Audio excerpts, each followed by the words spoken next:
Welcome back to Rewind with bschwitty, because a strange, horny ocean man is on my lawn. In celebration of the return of Rick and Morty, not this past Sunday, but the previous Sunday, I've decided to do an episode on every wine in Rick and Morty, which is actually quite hard to do because Beth enjoys her wine, and Rick drinks a lot of alcohol. Some of it might be wine. I'm going to assume that most bottles that he's drinking out of are liquor. And for this, we're going to skip instances where they're just having a glass that's unrelated to the show or plot, or don't mention anything in general, or where wine doesn't play a part in a gag or anything important. Honestly, what made me think of doing this is that in the season 5 premiere, Rick tries to age up wine by using a pocket dimension, which we'll get to later, but he calls it whale wine.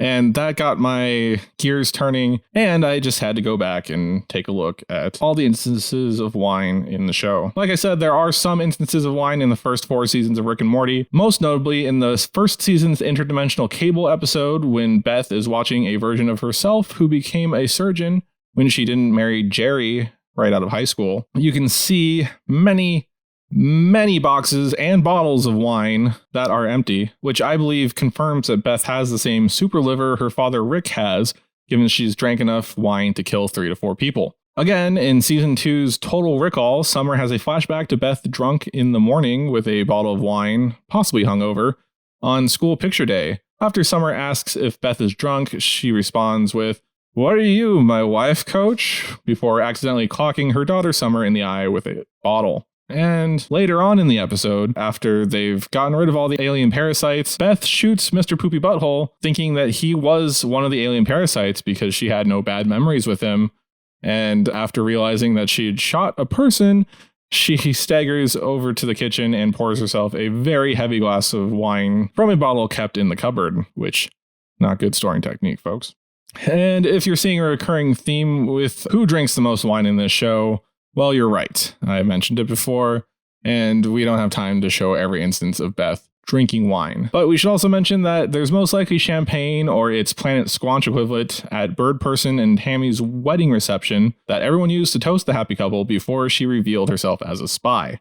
Which brings us to the first episode of the new season, where Beth doesn't even touch a drop of wine in the episode, but we are going to focus on it today. But before we get to the meat of our episode, I don't know how canonical the supplementary materials like video games and comics are, but since it's a whole wide multiverse, these are possibly canonical within the extended Rick and Morty multiverse. In the VR game Rick and Morty Virtual Reality, you can find a bottle of wine hidden in the bathroom, which you're supposed to pour into the toilet while you're playing as a clone. And in issue 33 of the Rick and Morty comics, which follows a Rick and Morty from a different dimension, you can see a Beth from Earth C1239 who is allergic to red wine, which leads to her being a healthier Beth and a Summer who is a happy only child. Now, the meat of our episode, season 5, episode 1, Mort Dinner Rick Andre, which is an allusion to the weird movie My Dinner with Andre that Dan Harmon likes to bring up,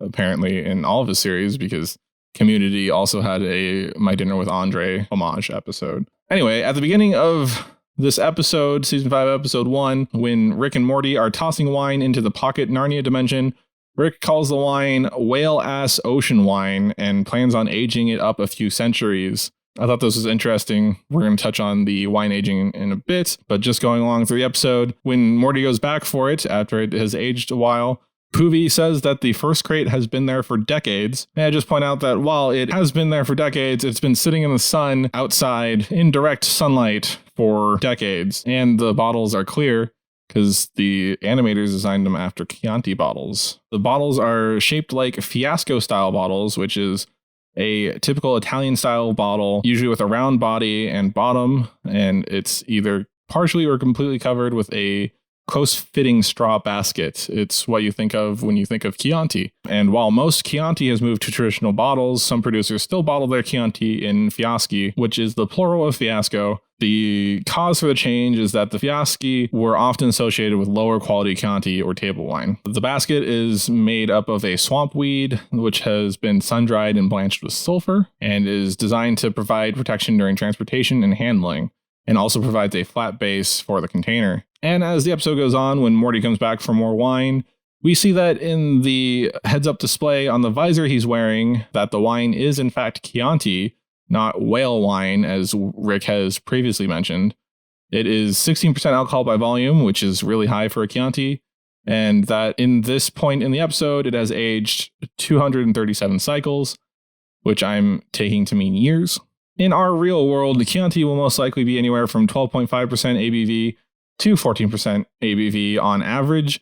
You won't see a Sangiovese peak at 16% alcohol, mostly due to environmental factors during growing. And aging, let's be honest, if this is actually Chianti, it's not going to be good after it's aged 237 cycles or years. Aging a regular Chianti DOCG is not going to improve it much. It is designed to be fruity and drunk while they are young, and given their bottle style, these most likely aren't Chianti Classico, which you could stand to age for 10 cycles max, and Chianti Classico Reserva for 10 to 15 cycles. Chianti, and specifically the Sangiovese, which is what it is made out of, is not overly tannic, nor will it have much added tannin from oak aging, and therefore its structure won't need to soften with time.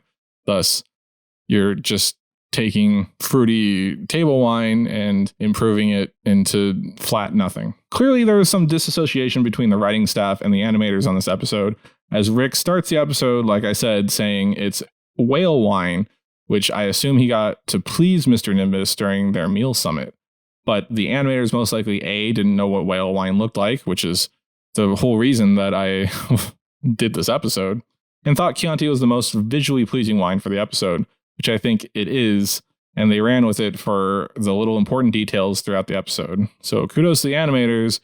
Just, I wish there was more wine lore from Rick and Morty, because if there's one thing the internet is good at, it's picking apart tiny, tiny details about things that don't mean anything, especially when it comes to a show like this. So that's the important times wine has been in Rick and Morty. If I left any out, let me know in the comments below.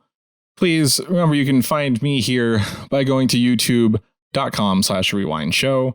And while you're here, hit the subscribe button. This is a new series that we're doing where we look at every wine in a series or a movie or whatever. If you have ideas, if you want me to scour some new media, leave it in the comments below and I will try to get around to it. Our first episode was on the wines of Star Wars for May the 4th, and you can find that in the top right corner right now. Don't forget to share, like, subscribe, and smash the little bell icon to get notified when new episodes come out. You can also find me over on Instagram by going to @RewindShow, and you can find me on Twitter @bschwitty. This has been Rewind. My name is bschwitty, and I'll catch you next time.